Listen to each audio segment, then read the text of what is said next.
বছর হয়ে গেল। হামজা রাদিয়াল্লাহু তাআলা আনহু তখনও তিনি ইসলাম কবুল করেন নাই।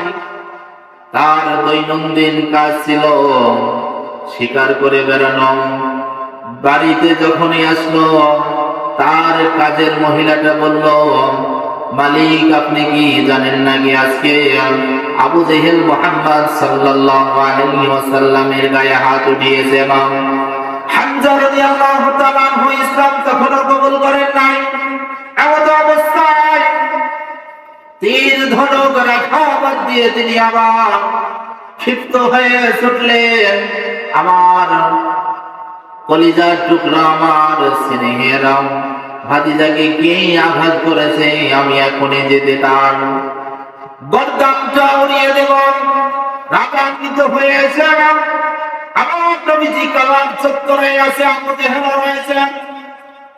এমত অবস্থায় হামজা রাদিয়াল্লাহু তাআলা আনহু এসে বললেন, কিরে আবু জেহেল, তুমি কি জানো আমি হামজা কিন্তু ইসলাম ধর্ম কবুল করে নিয়েছি। তুমি মনে করো না যে মুহাম্মদ একা, মুহাম্মাদের সঙ্গে কিন্তু আমি হামজাও এখন হয়ে গিয়েছি। তুমি মনে করো না যে মুহাম্মদ সাল্লাল্লাহু আলাইহি ওয়াসাল্লাম একা কি দাওয়াত দিচ্ছেন, না, আমি হামজাও কিন্তু তার সেই ইসলামের দলের একজন সৈনিক। অথচ তিনি আবু জেহেলকে ভয় দেখানোর জন্য বলেছেন যাতে আল্লাহর রাসূলকে সে আর কটাক্ষ না করে। একদিন দুই দিন চলে যায়। আজকে এটাই বলার জন্য আজকে যুবকেরা, এলাকাবাসীরা, আজকে তোমরা মাহফিলে আসছো না।